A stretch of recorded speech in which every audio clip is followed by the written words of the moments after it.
Greetings, everyone. Pete Pardo here from Sea of Tranquility. Welcome to another episode of The Monsters Den. Today, it's ranking our favorites. Once again, we never can get too far away from these episodes, can we, guys? We have long been talking about ranking our top five Guillermo Del Toro films. That day is today. So we've got in the house Mr. Jamie Laszlo, Mr. Davey Gallagher, and Mr. Dan Brown. Yes, this is the foursome that really enjoys this guy's films. So obviously, Chris and Craig a little on the fence with Mr. Del Toro, and that's okay. Not everybody likes everything. We totally get it. So he's got a lot of films, but we decided to do our top fives. I'm sure most people know these films, and we're not really going to get into the whole full story and summaries and stuff. But we'll say a couple things about each pick, and we'll see which ones are our favorites. So we'll start with number five and work our way to number one. Why don't we do two at a time? Seems to work best when we do two at a time. 2-2-1, yeah. Yeah. So Dan, why don't you kickstart us off with your number five and your number four? Okay, real quick. To be honest, I had to revisit most of his catalog because I have not seen some of his films in a number of years. I recently saw Blade 2 a couple while back. And so it gave me an excuse to revisit his career. And it's been a real fun ride. And it's a very difficult decision because I think he's a great storyteller. So I have to give where credit is due, but put him on the map. And my number five pick is Kronos. Main reason being for this is his first effort out. Secondly, it plays a little different variation on the vampire mythology. And once again, brings in any number of other issues involved with it. In the case of this, I'm not going to go into really about the film is all about, but it really set the benchmark for him. And it also started a relationship with him and Federico Lupi, who played the main character in this and was also in two other Spanish productions. And Guillermo wanted to bring him to the U.S., and he just didn't master the English language enough to make everybody happy. So that never happened. But Kronos for number one, very simply put, re-envisioning of the vampire saga, a whole different approach, and it gets us Ron Perlman outside of his Beauty and the Beast costume. One of many collaborations with Guillermo. Second one, it was a tough call. I mean, it's been tough to rank these things, but I just have to call an ace and a spade a spade. I like Blade 2. Once again, vampire mythology. It's just a good action movie. It's exciting. I found it much more fun than the original Blade, for all intents and purposes. The whole thing, once again, Ron Perlman is in. It's about various species of vampires that some are radical, some have been mutated and altered. It's been some master plan, a la, if you want to call it the hierarchy of, like in the movie Underworld type of thing, where it comes from the top down. I just enjoyed it, especially the sequences in the church. And that's basically it. It was just a fun ride. It's probably one of the few films of his I've seen numerous times. And once again, it was also The Strain was an influence on this. You know, he wrote the books The Strain, and he also did the TV show, and he also directed the first episode. And he uses the vampires with the opening mouths, the strigoi, and I'm pretty sure that The Strain was already in the works. So if anything, Blade was inspired by those vampires in that storyline. So that's it. Number four would be Blade. And when you really think about it, the Blade franchise was popular and out and much talked about before all these other Marvel films, right? So that was really the kind of the beginning of the comic book franchise craze. Blade and X-Men were really the yeah. That Strange show was good for a minute. Yeah, for a minute. I watched the whole thing. I enjoyed it. Yeah. You finished it? He directed the first episode. If you ever sit and watch, the first episode. And I read all the books first. So did I. Really good. And they followed it too, which is kind of refreshing when they follow the book. But yeah, it was good. Cool. All right, Davey. Okay. Number five for me is the first Guillermo del Toro film that I ever saw. So I don't deny that this is fueled by nostalgia because I saw it as a Sky Movie Max film rather than a Guillermo Del Toro film, because when did it come out? 97. So I was 12, maybe 13 by the time it was on TV. Mimic. So yeah, we're talking favorites. We're not saying the best. So spoiler warning, his Oscar-winning film isn't on my five. It's a better film than this. Oh, you're But saying exactly what I was going to say when I picked this Mimic. Like, verbatim, the same words, the same sentences. But go on. But this is a better movie, and it just jibes much more with exactly what I like about Del Toro being able to take the old, infuse it with his own sensibilities, and spit out something entirely new. And it's also got this wonderful aspect where it's a giant monster movie with bugs and secretions galore. It's ugh, the whole time. But it's done as a 90s thriller cop movie. That's I really the have that in style my of notes as well. Did you read my notes?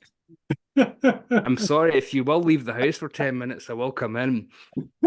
So it's filmed like a Miramax cop movie from this period. If you substituted just a few scenes here and there, you could make this into Fallen with Denzel Washington or something. It's very, very late 90s thriller movie, more than horror movie. But when the horror does ramp up, it's disgusting.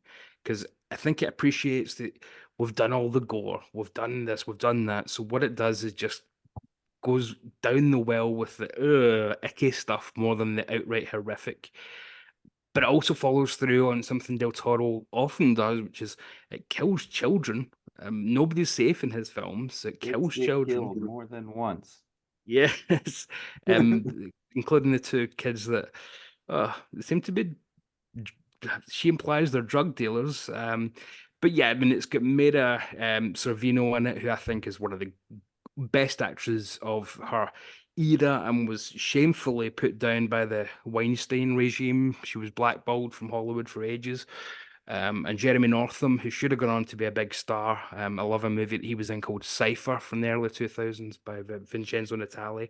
It's just a great giant bug movie, really. If you like that kind of aesthetic in a New York police movie, ostensibly, then yeah, that's exactly what you get here. Nothing more, nothing less. Mimic is first real American movie. Fun movie, really fun. And then number four, I'll go with something which again is taking the old Del Toro twist on it and giving us the new. It's a remake. It's Nightmare Alley from not that long ago, what, 4 years ago or something like that. So it takes the original novel, it takes the original movie with Tyrone Power and Joan Blondell, and it plays with people's personas. So it mixes Bradley Cooper's kind of nice guy persona. It takes Kate Blanchett's many personas that she's had over the years, and we mix in the carnival hucksterism. We mix in the strange world of the carnival of the early 20th century. And we have the femme fatale. We have the idea of grifting. If you like grifters movies where you can't trust anyone, this is very much up your alley. Your Nightmare Alley, as it were. Ron Perlman again, one of his mainstays. A great ensemble cast with Willem Dafoe and all sorts of people popping up in it. But really, it's just a great, great film in terms of you just sit down and be entranced. It goes in all sorts of odd, strange directions. It's much darker than the original from the 40s. It's even darker in the book because Del Toro decides to cut off a couple of paragraphs before the end of where the book does to take away a little bit of hope, just to give you that bit more bleak of an ending. But yeah, if you want to see how a shyster huckster goes up against a femme fatale and who wins in this kind of power game that they have going on, yeah, it's a great kind of neo-noir in that regard. So yeah, that would be my 4 and 5: Nightmare Alley and Mimic. Cool. All right. Jamie. We just might touch on all of his movies between the four of us. You know, what are there, 11 of them? Oh, yeah. So, what I was going to say Hmm. was Don't Pinocchio. mimic me now. No, Pinocchio deserves to be on my list. Mhm. It's an artistic achievement, but it's not on my list. But anyone out there watching, please watch this movie. I think what happened was I like 3 Pinocchio movies were released within a year, but this was hailed as the good one of the 3. So see this one, I was getting a little Pinocchioed out, and I don't know. That movie is steak. Nice steak dinner, expensive steak dinner, nice wine. This is like taco night. Taco night's more fun than steak night. Okay. I'd rather eat tacos 7 days a week than steak. And that's why I like Mimic. And like Davey said, I love the 90s feel of it. It has that 90s action feel mixed with Alien. And I love a good Alien ripoff movie. And we did an Alien ripoff episode like 2 years ago. Yeah. And this was in my top 5. Might have been number 1. I don't know. But I like how when they're in the sewers and the tunnels, that's your spaceship right there. And the bugs are the aliens. I like the way the bugs look. For 1997, too, they look badass. They don't look all that dated at all. I like Mira Sorvino and her Rachel haircut. I think she's looking pretty good. I think Charles S. Dutton is fun. I think F. Murray Abraham brings just the amount of class to this movie, actor-wise. Like you said, kids get killed twice in 2 different scenes. And one of them is like a cute little kid that shouldn't be getting killed in movies. So it does have a bit of an edge to it. Now, this is the director's cut. I don't know where the original theatrical cut is anymore, maybe on VHS. I don't know. But what they did, I listened to a lot of commentaries by Del Toro on these movies. And I've come to like the guy as a person listening to him talk about his own movies. He does a lot of things on purpose that you wouldn't think, wallpaper, whatever. But he said that there was a second unit that filmed a lot on this because the studio thought they needed more jump scares and all that stuff. He was finally able to get all the second unit filming out and put in his more atmospheric style. It made it more atmospheric, the movie as a whole. So that's what you get. That's my number 5. My number 4 is going to be The Devil's Backbone, which is really good. It's his 3rd movie, second Spanish film. It's it's a ghost story. It's not a horror movie, but kind of. It's strange. It's got what it is. It's like it starts off like a demented soap opera. You got a guy in charge of an orphanage who's in love with a one-legged woman who's also in charge, but he can't get it up. So what's he's doing to help him get it up? He's doing shots of baby rum. What's baby rum? It's rum with dead babies soaking in it. So because he can't get it up, the one-legged woman, she's getting her needed love from the groundskeeper, who's a young kid, like 23. And he used to be a kid at the orphanage. And he's engaged to the young girl who's working in the kitchen.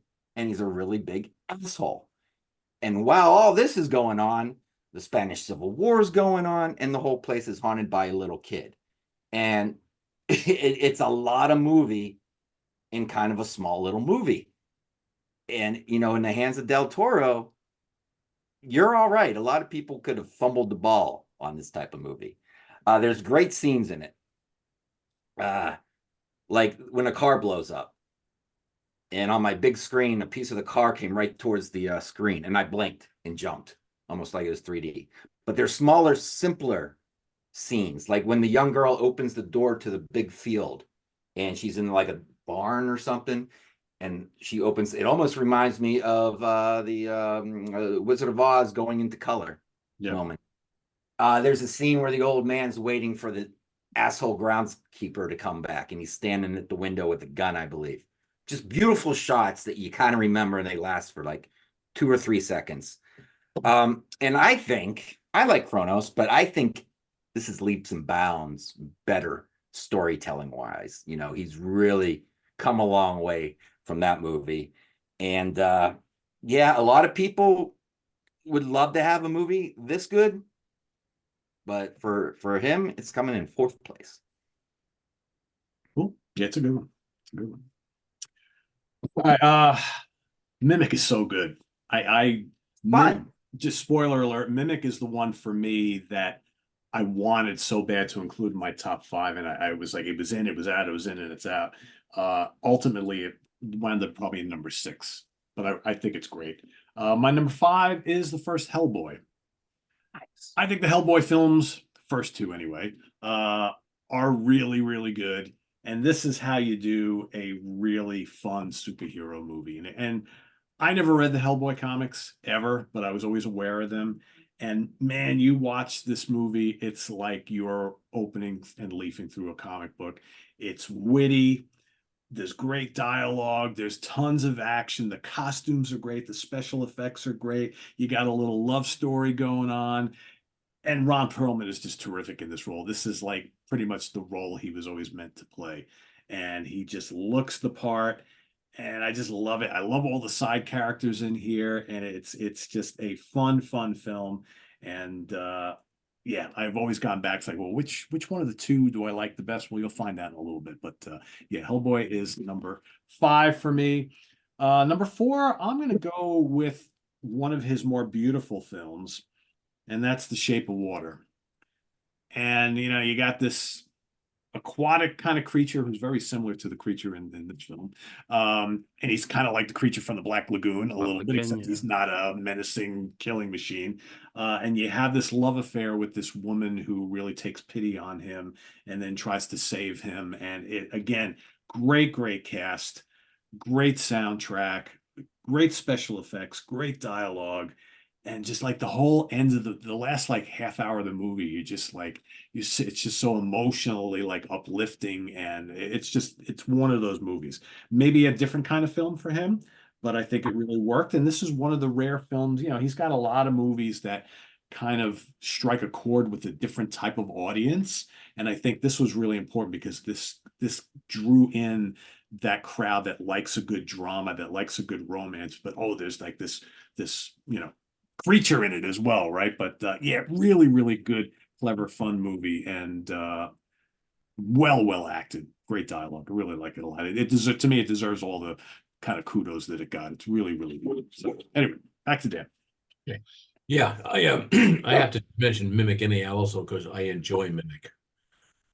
Same thing as that Jamie has said. It's a cop movie. It's an action movie. I lived in New York City, so of course I'm well aware of cockroaches as large as that, and sewers, and subway trains. But the funny thing about the real horror show during Mimic was his relationship with the Weinsteins. I mean, almost coming to blows. It was a really bad experience, and he ended up going to Miramax because the Weinsteins were like the launching pad for so many different new directors at this time. And they did create a whole series of directors coming out making movies. And that's why I think Del Toro got pulled into there, being seduced in, and he finally said, I can't do this. But the horror story was actually making Mimic and all the problems he had with it, including doing the director's cut. But anyhow, that being said, my next pick is more along the fantasy line. It's the second part of his Spanish trilogy, which he never finished because there was a third film he wanted to work on. Kronos is not part of the trilogy. It's all about three films during the Spanish Civil War, and that is Pan's Labyrinth. And Pan's Labyrinth is one of this, it's like Alice in Wonderland. Uh, I mean, the gist is it's in the Spanish Civil War. You have this commandant who has this pregnant wife, and he's just a real prick. This guy, you're waiting for him to get it the entire film. There's the guerrillas that are out in the woods as far as the rebels, and one girl that's there is the sister of one of the rebels, and there's all this storyline going on about the Spanish Civil War and this, and trying to save the pregnancy. And once again, the gentleman from the first film of Kronos plays the doctor in this film as well, who's also sending medication to the rebels and this. And meanwhile, the young girl is hearing stories about the faun and the labyrinth. And she visits this place. Now, you really never know if she really saw this place. It was in her mind. It was a child's imagination to escape what was going on. And this is where we start seeing Del Toro, as Jamie said, going from Kronos and leaps and bounds to the Devil's Backbone. Del Toro has become an even more, every film you watch, and I saw this but watching him chronologically, he has become a much more in-depth storyteller, and his stories have very multi levels, and it's about the people. And you're finding out that the real monsters in his film are not the monsters, it's the humans. And that's what he's going in this direction with Pan's Labyrinth. One of these films, I mean, the Faun, played by Doug Jones, who played Abe Sapien, who played the creature in Shape of Water. He also plays the Faun, which is this really creepy thing. And then there's one scene in the middle where she has to go retrieve something from a room in a hallway. She creates a doorway with a chalk line, and she goes in and do not eat the food. And at the end of the food, there's this like really bizarre, looks like something out of looks like something out of Clive Barker or Hellraiser sitting at the table. And this whole thing, it pursues her because she decides to eat a grape, and shit just hits the fan. So it's a fantasy, and it's really well crafted, and the storytelling is great. Highly recommended. I got it in 4K. Not to say buy it in 4K, but let me tell you, it looks stunning in 4K. Yeah, oh yeah. And he is working on Chronos now for the anniversary. Right now, he's editing that to go. He's doing for 4K, but that's why one thing's Pan's Labyrinth. Okay. Well, my next pick is I've got to go with the Academy Award winner. It's not because it's just a great schmaltzy love story with Shape of Water. It's that I really thought about it, and this is his way of redoing The Creature of the Black Lagoon. Instead of watching that last takeoff of Universal Monsters, where a lot of them fell flat on their face, some were okay. That reboot when they were doing a few years ago with the Dark Universe, this here is like his take on stuff. And if you think about it, I actually went back and I watched the three Creature from the Black Lagoon movies. And I really boiled it down to the essence of the three films. Basically, they come and they invade him in his home. He's happy being in the lagoon, right? They come back, they fuck with him some more. In the second film, they capture him, and by the third film, he's being held prisoner. They're doing all kinds of heinous Dr. Mengele experiments on him. He looks fat, bloated. He's an alcoholic. He's sitting around. He looks like Tor Johnson in a smock, walking around. He looks so sad that finally at the end of the movie, he says, fuck this. He walks into the ocean and drowns because he can't breathe underwater anymore. So they constantly fuck with him. In this film, Shape of Water, without going into too much detail about it, is that he's captured. You don't see him getting captured in the Amazon. He's brought back. And most of the characters in the film, he is the most normal creature of all. Everybody in the film is a land of misfit toys. You got Richard Jenkins, who I personally find I call him a true chameleon actor. He's a guy that can play many roles. He was on 6 Feet Under. He's in Bone Tomahawk. He was of course, in The Shape of Water and was nominated for an Academy Award. I find him as just one of the more fascinating actors to watch as far as the depictions he makes. I mean, he's a closeted man who's an artist who was an ex-alcoholic, and the girl is mute because of a tragedy in her life. Her best friend, her husband has been like milking a back injury for 5 or 10 years, who works for her as a janitor. So they're all misfits and they're all sad. And the creature comes in there. This film, as it kept going, then Michael Shannon is the biggest misfit of them all. And he's nuts, and he plays a nuts person. So awesome. But at the end of the film, I saw it in the theaters. I found myself cheering like you're watching E.T. A lot of ET. Gonna get away. And you want, and the creature gets his comeuppance. He wins in the end. So it's just really, once again, it's a romantic fantasy. Is it a horror film? No. The horror film is Michael Shannon. The horror film is some of the other characters in the film. But it's once again multi-layered. His stories they're about people now. They're getting deeper and deeper. And once again, he puts a lot of innuendos in his films purposely, just to like throw out like Easter eggs. It is his little private little joke on things. But well done, deserving of the Oscar. And I think he's kind of written himself a ticket to be the next creator of major horror because of this. So, Shape of Water. Good. Davey. Look. Next up would be, I'm going to go back with Chronos. I've always got time for a 90-minute movie. I think that's just such a perfect length for a tight story. If you can keep it to 90 minutes, then if you can manage to fit everything in and not feel like you're compressing too much, It means you can avoid a lot of the bloatedness that comes with especially modern movies now that every Hollywood film's 2 hours and 45 minutes. A 90-minute movie is great. And that's what you get here is a very simple story on the face of it. Antique dealer comes into a statue contains um, the Chronos object, which is essentially the key to life, but in a kind of Faustian way. It's going to give you long life, but obviously monkey's paw, not the way you want it. So as Dan says, it's a really unusual left field way to do the vampire mythos. You wouldn't even think it was a vampire film until about halfway through, and it never goes too far in that direction. There's a great scene in the toilet with blood, but it's never too tropey with the vampirism. It's very subdued with that regard. Ron Perlman's fantastic in it. He's really funny. Doing the nephew who has to do whatever his uncle says.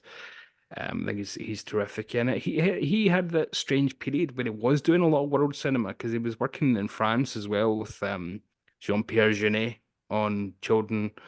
Was it City of Lost Lost Children. Children? Lost City of Lost Children. Children, yeah. Which he's fantastic in that as well, speaking French. So he had that period where he was doing a lot of world cinema, and making very unusual films.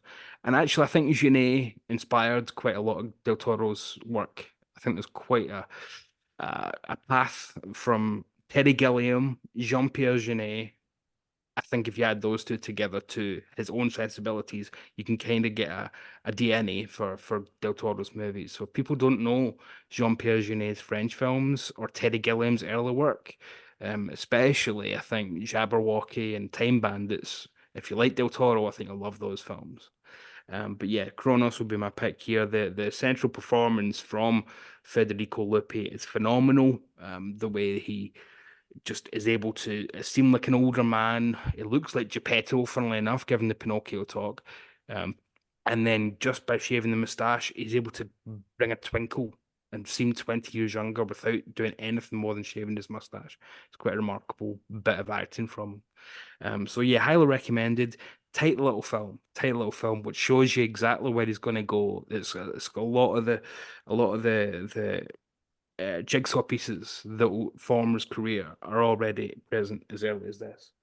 Number two, then, will be a film that I wish was number one. I really wish, because it's almost like he decided to make a film for me when it was announced, but it's Crimson Peak, which I absolutely adore.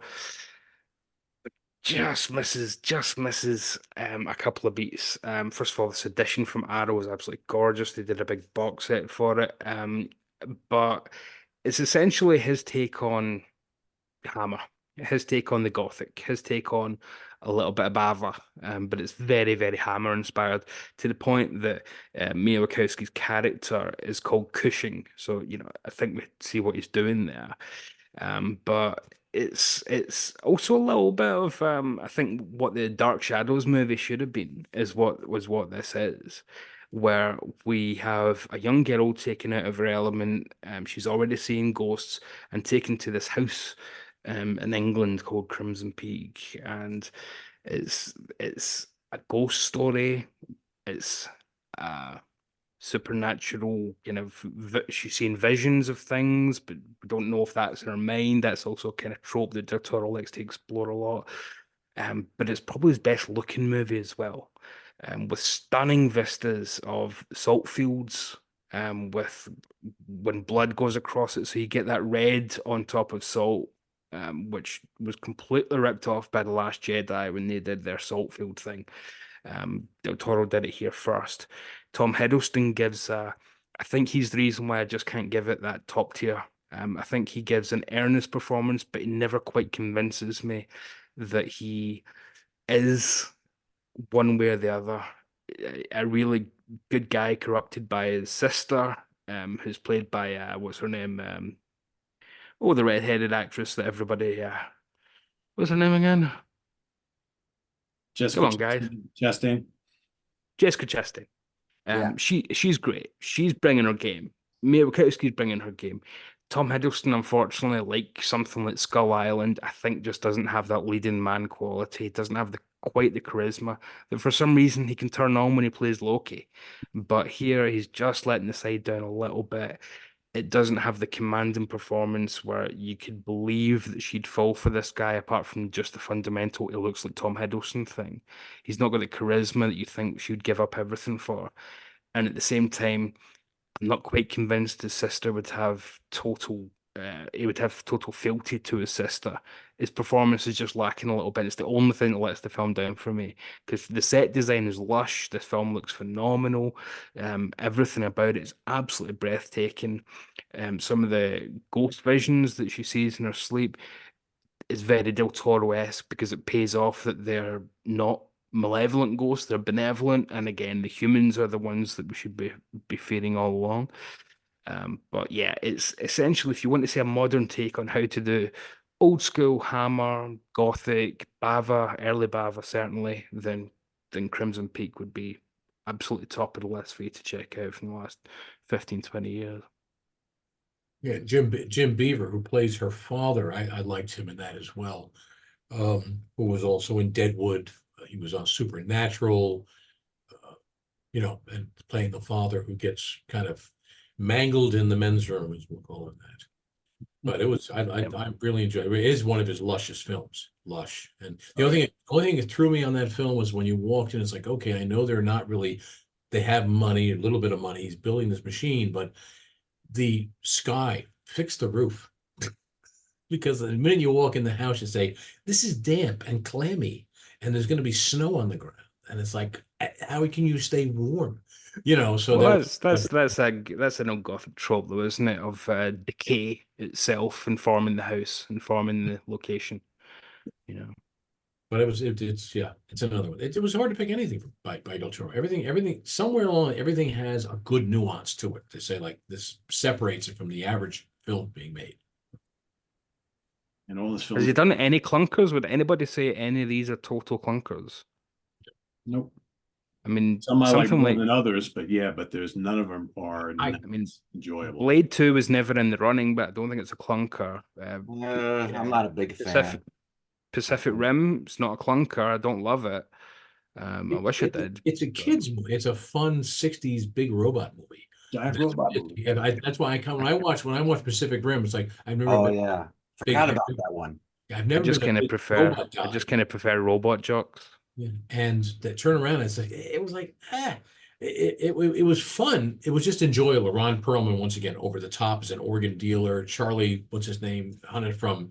It's a fun movie. That appeared in the '60s at the time of the Godzilla films or some of the other sword and fantasy films. It would be a fond memory for children because they say, "I love this movie when I saw it as a kid." So it was geared more towards kids. Got a little preachy, but I enjoyed it. I watched it. I was pleasantly surprised. Fun. Yeah, that was never going to be one of my top five, but I do enjoy Pacific Rim. That's I mean, it's PG-13 though, isn't it? Yeah. Yeah. So I don't know how kid friendly it was. Got some good battle scenes in it, it's got giant robots and creatures. I mean, hey, what's not to like? Anyway. Yeah. Jamie. Well, I don't have the big box set of Crimson Peak. I bought mine at my local library for $1. There you go. But I was disappointed with this. Yeah. Maybe I should watch it again. I remember, I love Del Toro. I love haunted house movies. I remember going, ugh. But I'll watch it again. I should have watched it before this episode, but my number 3 is, man, these top 3s are, I'm going with Hellboy 2. I love these 2 Hellboy movies. I wish he would have made a third one. I love this so much more than Hellboy 1. I still got Hellboy 1 on DVD, and I got 2 on 4K. So I need to upgrade my 1 too. So, but why I love the Hellboy movies, these 2, because you have fantastic creatures with real human feelings, emotions, and problems. And it's great. In fact, one of my favorite scenes in any Del Toro movie, and when I talk for the next X amount of time or until this is over, you're going to know Jamie was listening to commentaries. Yeah. So my favorite scene in this movie is when Abe and Hellboy are drunk and listening to Barry Manilow. And listening to the commentaries, Del Toro was saying, "This is my favorite scene in the movie. I would not have made this movie without this scene." I'm like, my boy. And if you ever Google him and Bleak House, or go on YouTube and put in his name and Bleak House, you'll see the house he lives in. It's frightening. Like if you were in there at night, you would be frightened. And that's why it's so awesome. It's like a haunted house he lives in. He sits and watches TV next to a big Reagan from The Exorcist, sitting there all scary. Yeah, he buys a lot of original memorabilia, doesn't he? He's got He has a lot of stuff. he's Yeah, got from an his own H.P. movie. Lovecraft standing in his library. A statue of H.P. Lovecraft looking over his shoulder with the book. And I thought, if you were staying over at his house, And he's staring at Edgar Allan Poe. yeah, right, exactly. So it's like, but Yeah. that's I love the puppets in the beginning. It tells you the backstory of the Golden Army. And like Del Toro said in the commentary, you use puppets and then you don't spoil the viewer. You don't spoil them for when they actually see the actual Golden Army at the end. You know, you kind of see it, but you don't. And they were going to do a whole big Lord of the Rings thing, but they didn't have the budget, so they did the puppets. The Tooth Fairies are great. Gotta love the Tooth Fairies. And the Tooth Fairies scene. What did Jamie hear in the commentaries? Well, I heard that he had Will Elder as his inspiration. Who's that? He did a lot of Mad Magazine illustrations in the 70s and 60s, and he used every inch of the frame. If you Google him, you'll go, "Oh, I remember that guy from Mad Magazine." And that's what he wanted to do in those fight scenes. He wanted something going on in every inch of the frame. You gotta love John Krause. Seth MacFarlane does the voice, which you wouldn't know unless you kind of read the credits. He's like this foggy creature that comes in and out of his suit. It's so creative.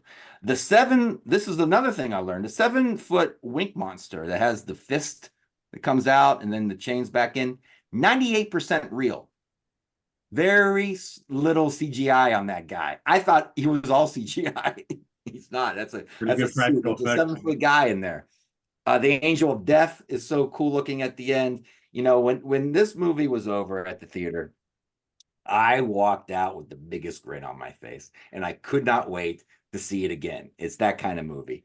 This is the Hellboy I like. I wish they would make a third one, because David Harbour's Hellboy is just mind-numbing to me, and it just disappointed me, and I just made me miss this even more. So Hellboy. They both tried and they couldn't get funding for it because that one did not do anywhere near as well as the studio wanted it to. Which is a real shame. Because it came out against The Dark Knight. It's the same reason the X-Files movie flopped in 2008. Came out right against The Dark Knight, which and all the work they put into the fight scene at the end on those like clock-looking cranking things and wheels. Yeah. All that work, and it's a shame. And you can tell that's his jam, because even that goes back to Kronos, the way he shows you inside the device with all the gears and everything moving around. Yeah, brilliant. And the Golden Army was more profitable than the first one, so they figured it was going to be a shoe-in. Well, it's like it cost a lot more, is the sad truth. So, you know, Hollywood now, you need to make $1 billion to have a hit movie. And the commentary is from so long ago, it's kind of sad when you hear him say, "Hey, if we make a third one," yeah, buddy, there's not going to be a third one. Andrew Garfield got fired as Spider-Man because his film only grossed $750 million. Think about that, right? Yeah, but those movies are not good.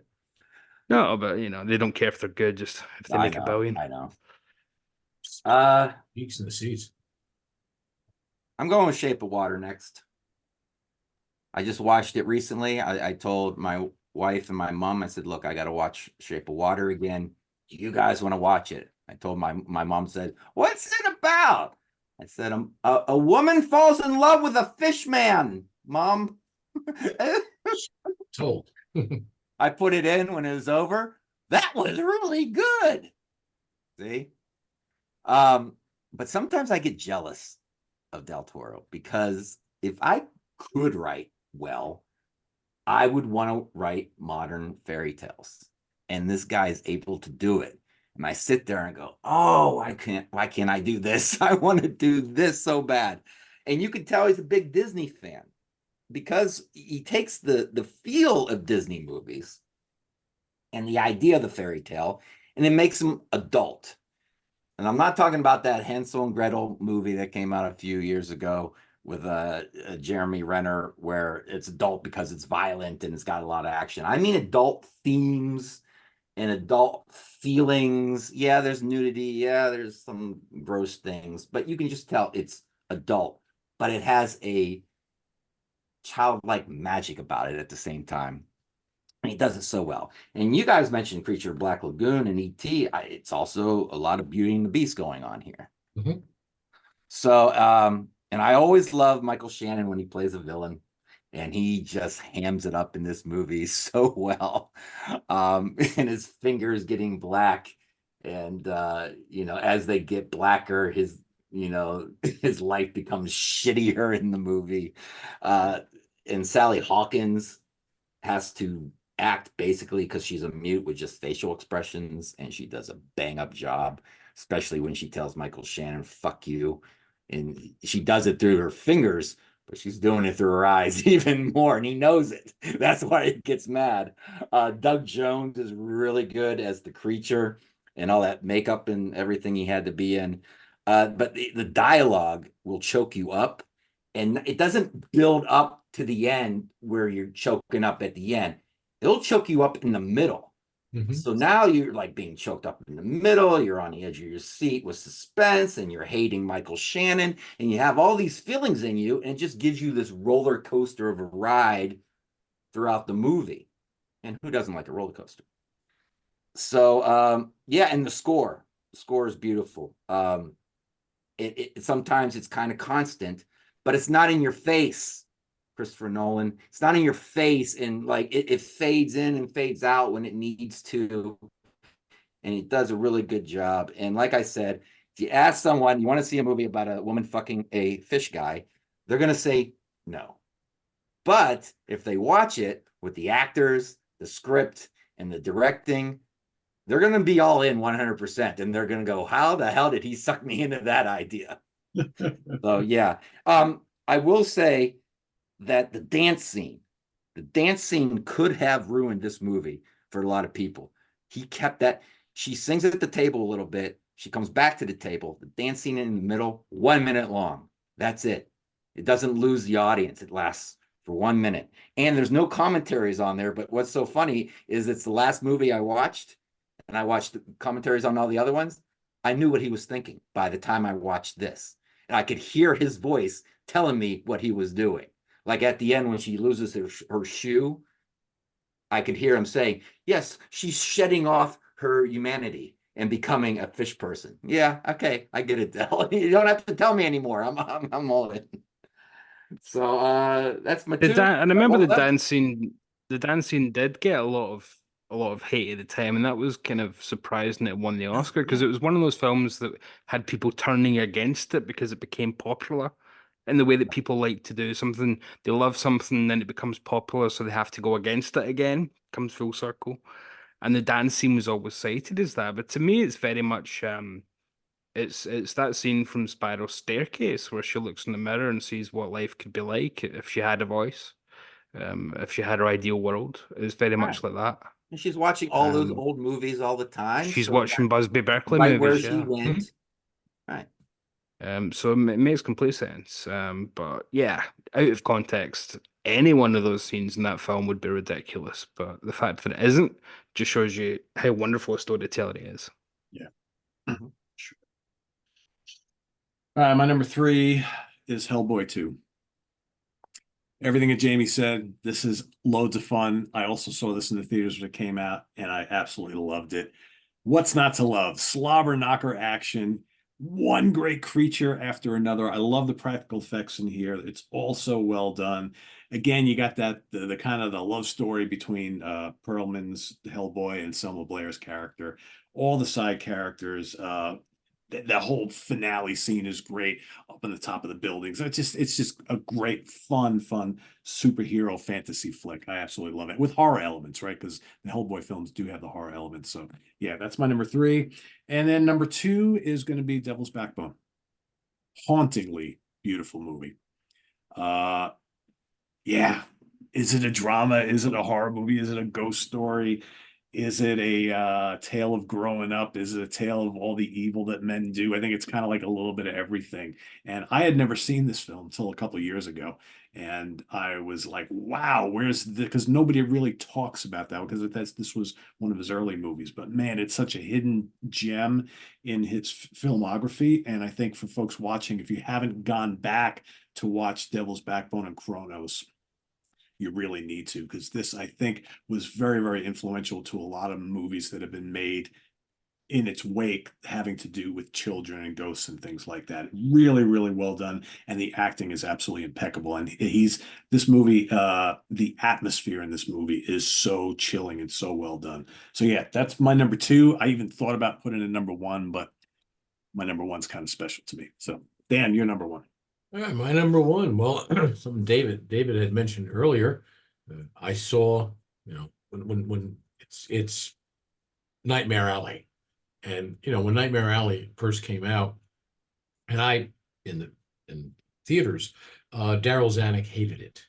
It was supposed to be a career-changing move for Tyrone Power to get away from his Mhm. good boy image or handsome leading man image.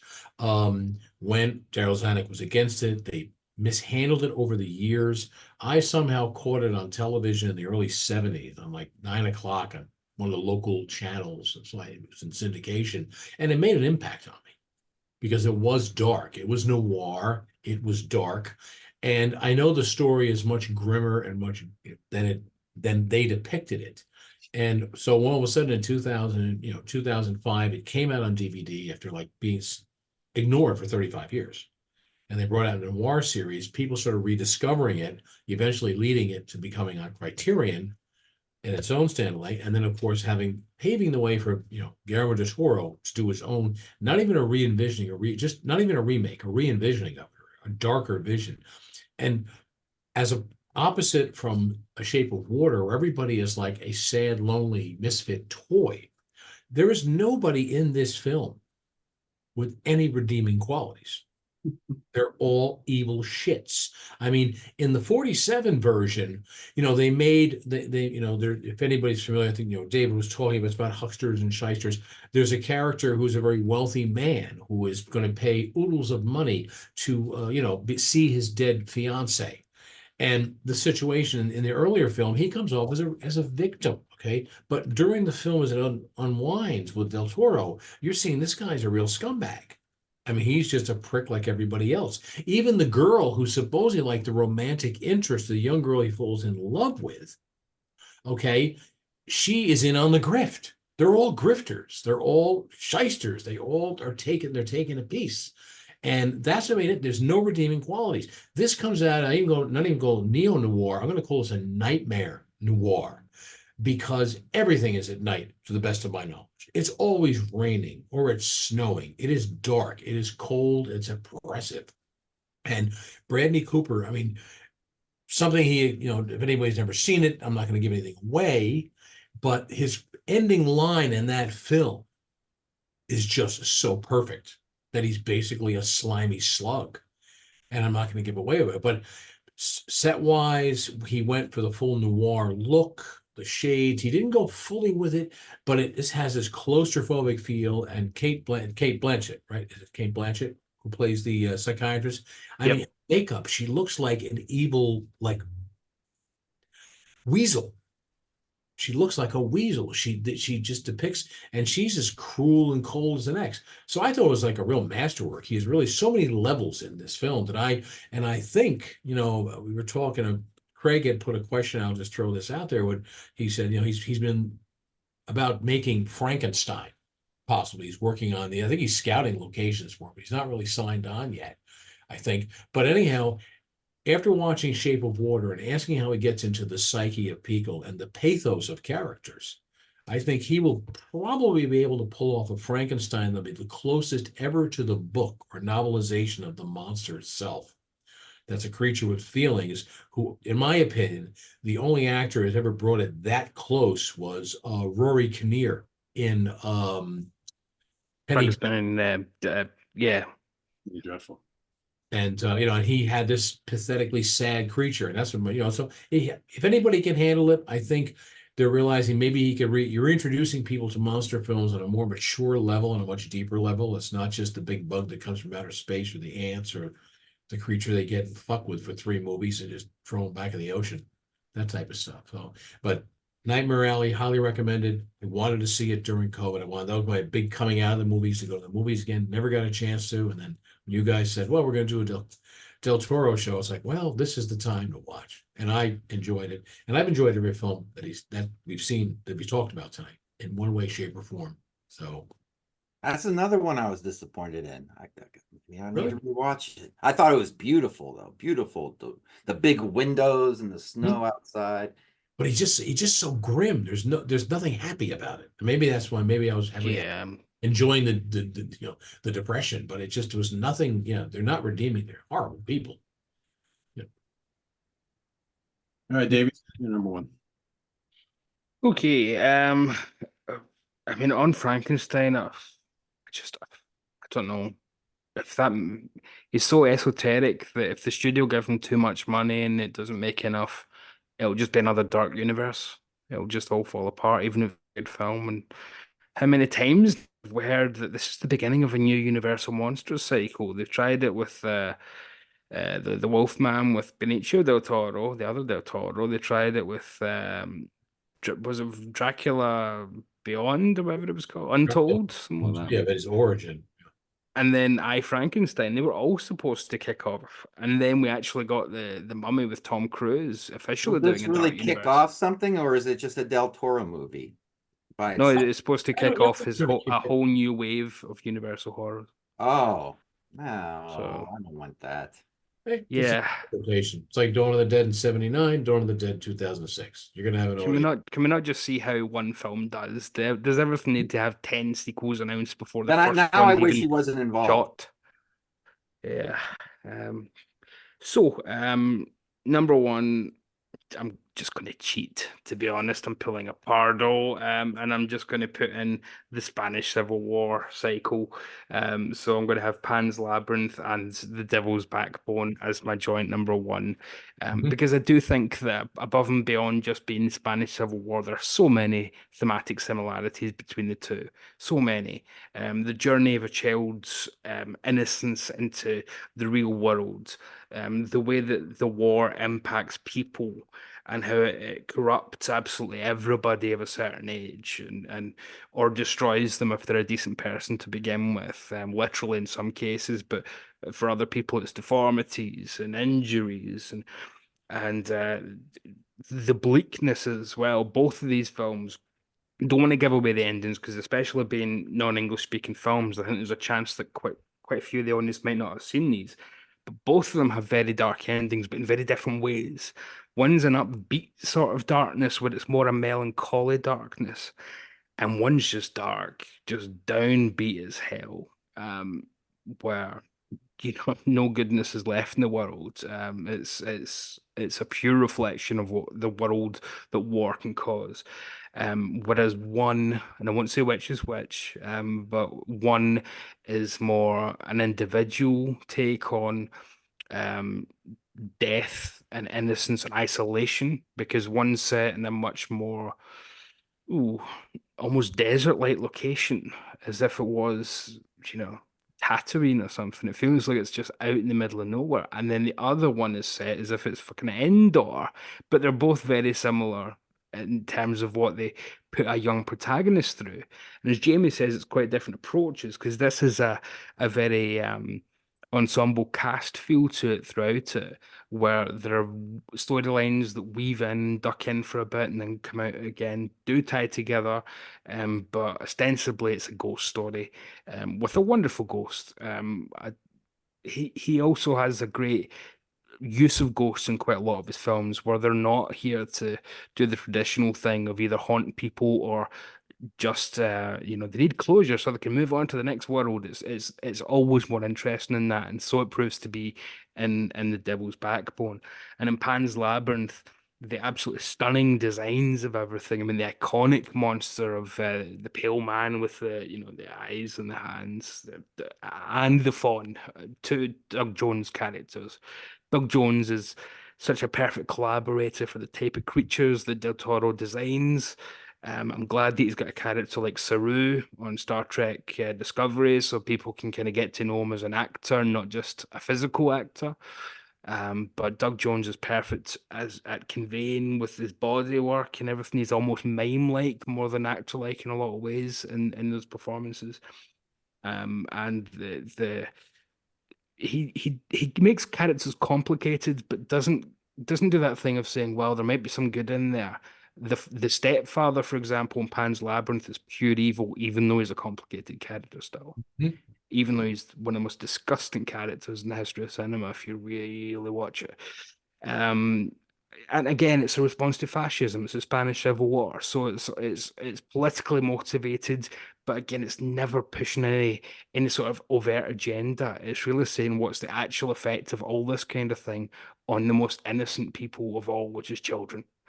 And he's not afraid to put children at risk, to kill children, to show their innocence, not just at danger, not just being lost, but being completely annihilated, with very little hope for the future in cases, and then in some cases with a little bit of hope.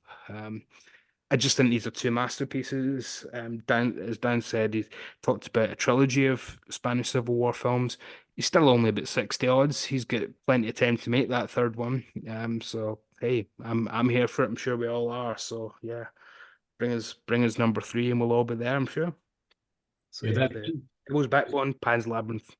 his 6 degrees of separation, some of the young actors that he used in the Devil's Backbone, that were the orphans that were left at the end, some of them appeared as soldiers in Pan's Labyrinth in that Mm. in the Spanish army, or one of them like that. So they actually continued their character, but he never really announces it, but they were the same actor. And in some ways, Pan's Labyrinth is almost a response to his own film with that, and it kind of follows through some ideas and takes them in darker directions. And as Pete says, they both inspire a whole wave of new films, including one that he even produced himself, The Orphanage, from what 2008, something like 2010. Really good film. So He yeah, also, and that's a great film too. Yeah. he also produced Don't Look Now, right? He produced that. Mhm. Not Don't Look Now, Don't Be Afraid of the Dark. He That was, was about the same time, wasn't it? 2010-ish, rings a bell. Yeah. was it? Um, No, I think he was a bit young to produce Don't Look Now. the new one, Yeah. not the 72 version, but he produced that as well. Got his 2 bits, and he had little trolls in there. A 10-year-old Del Toro producing Donald Sutherland and Julie Christie having sex. That'd be All right, Jamie, you're number one. All right. It's getting late because I'm getting the stare. Creeps me out when she does that. Miley. There you go. There you go. Hey, this is short for us. Stop staring at me. My All right. Number one. One of my favorite movies the last 20 years. Pan's Labyrinth. Came out 5 years after The Devil's Backbone, and it takes place 5 years after The Devil's Backbone. 4K, and I got the Criterion. I don't know why. I don't know how that happened, but I was watching the 4K, and halfway through I put in Criterion just to see the difference. Yeah, the 4K is a lot better. So I think the Criterion might have more special stuff on it though. But where do I keep this on my shelf? I don't know where to keep it. I mean, it's fairy tale, it's fantasy, it's drama, it's thriller, it's a war movie, a little bit of horror. It's everything. But every genre flows into the next into this movie, but it never feels disjointed at all. It feels natural, like it all belongs together. And like Davey said, the captain's he's the worst character in all of these movies by far. He's just awful. And it goes to show you again, monsters are not the monsters in these movies. It's the human characters that are the monsters.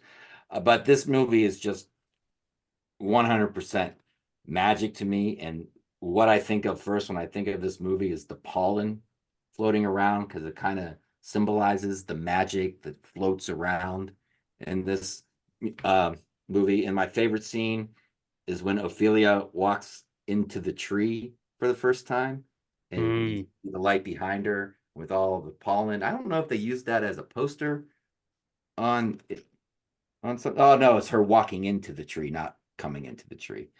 Um, Another scene that I love in this movie is when she's in the bathtub and she dirtied her dress, and she's told the captain is going to be very angry that you dirtied her dress. And she doesn't go, oh no. She smiles like, fuck him. Good asshole. You're like, fucking A, girl. I do hate it when she Yeah. eats that food, though. You were told not to eat the food. What are you doing? She's buzzing away the fairies. Oh, she does piss me off in that moment, though. Didn't help herself. Yep.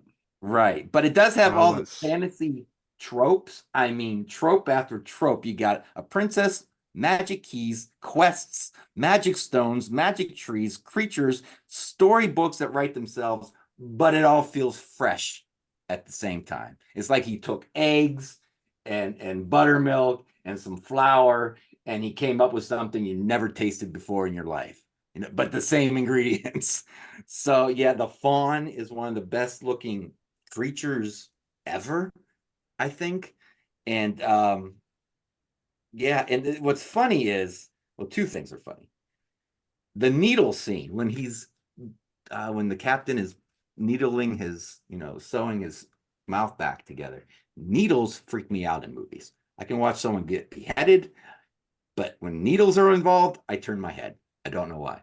But I noticed when he was doing it, I was fine.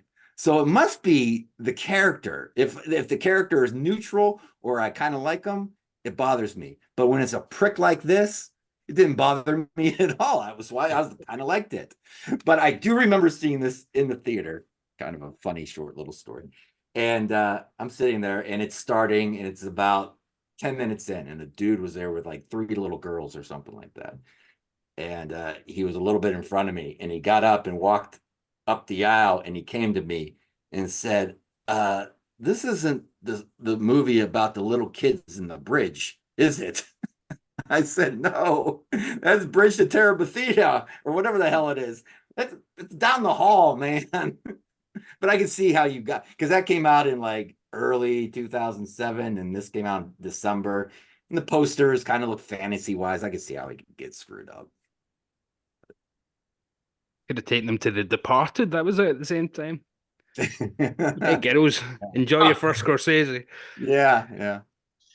Like the time I went to see Watchmen, and this guy sitting in front of us had his 2 little boys with him, and like there's Watchmen is not a film for a 5 or a 6 year old, right? And about halfway through the movie, he grabbed those 2 kids and went running out of that film after one of the nude scenes. I was like, my wife and I looked at each other like, what the hell was he thinking, right? But, So Yeah. before the comedian starts raping or after, I mean, Jesus Christ. exactly. By the way, well, my pick is also Pan's Labyrinth for number 1. Have you seen the actress who played Ophelia lately? Man, Oh, I was going to bring that up. Holy cow, she's a hottie. wow, she grew up into a beautiful, And beautiful she's 29. Yeah, yeah. Time flies. It was like, woo, yeah, no. Yeah, everything all you guys said about Pan's Labyrinth, it's just a magical, magical film. This creation here is just absolute genius. Ray Harryhausen is up somewhere thinking, wow, someone did something really, really well with practical effects and makeup and created a kind of the magic that I did, 40, 50, 60 years ago. Yeah, this is just great. Whatever you want to call it, whatever kind of genre you want to call it, a magical film. I've watched this over and over and over again, and it's still kind of it like hits those kind of like fantasy feels that you want. I remember growing up as a kid reading a lot of fantasy books, and like this has a lot of those elements, and I really, really love it. I think it's just absolutely great storytelling. Yeah, and the ending is like, but it doesn't matter. It doesn't Fuck. ruin the film, Yeah, it's just it doesn't Yeah. ruin it at all. It's Really kind of a happy ending in a fantasy way, but sort of, yeah. And a lot of the film is through the eyes of a child. Yeah. Sometimes you wonder at the end, well, there's a certain segment where something is not seen by the adult, and you're going like, wow, was she imagining all of this? yeah. Is there a way to Yeah. the horrors that are around her, and in particular, her shitty, Joker And yet stepdad, it, you know? it doesn't do the cheap thing of it was all a dream or it wasn't. It Right. lets you decide. So whatever you Thing. think, Mhm. You're part of the story. It's up to you. Because I hate that. I hate it when a film kind of wants to be ambiguous, but then Oh, hey, chickens out and it was all a dream. the mom did get better when she put that root under her bed. Yeah. Yeah, So she that's a did. fact. That's right. But yeah, I mean, the marketing at the time for that film was brilliant. I mean, it was a massive hit for a film in a foreign language, and that the character was everywhere of Yeah, they the played pale all man. three. All That's you saw, yeah, Absolutely. brilliantly marketed. Yep. So there you have it, everybody. Our top 5 Guillermo del Toro films. Guillermo del Toro. Try and say that name fast 5 times. Oh, Del Toaster. Guillermo del Toro. Benicio del Toro. Oh. Yes, exactly. Him too. Rank your 5 favorites down in the comments below. Did we hit on all of them tonight? No, we missed the robot one. What do you call it? We missed Pacific Rim, And that's it. and that's it. Yeah, That's the only one that didn't get picked. Yeah, not bad. But like I said, it's fun. It is fun. It is fun. Yeah, Fun. can't squeeze so them in the spot. if that's not a recommendation, between the 4 of us, we hit every one of his films apart from one, which we like anyway, as we said. So it's a fun kaiju movie. Yeah. Hey, Yeah, Roman I is think kaiju bunker. people have got homework. Yeah, exactly. So thanks for watching, everybody. Make sure you do not miss 2 weeks from tonight, where we're going to be announcing all the winners of our Monsters Den Hall of Fame. So hopefully you saw the little video that we ran right before this one, where we talk about this whole concept of Hall of Fame. You guys are going to be picking 5 of our films that we have nominated, and we'll also have some special iconic people that we're going to be nominating as well. So that whole episode announcing all the winners and talking about the films, and that'll be happening 2 weeks from tonight. So tune in then, and visit us on the web at www.seatranquility.org. We're on Facebook, we're on YouTube, all together, all the damn time. Please subscribe if you haven't already, and click on that notification bell to get alert of all of our content as it posts. And please do hit the like button before you leave. We'll see you in 2 weeks here on the Monsters Den. For Jamie Laszlo, David Gallagher, Dan Brown, Craig Kaminsky, and Chris Sala, we'll all be back in 2 weeks for the Hall of Fame. Till then, happy voting, and we'll see you soon. Bye-bye.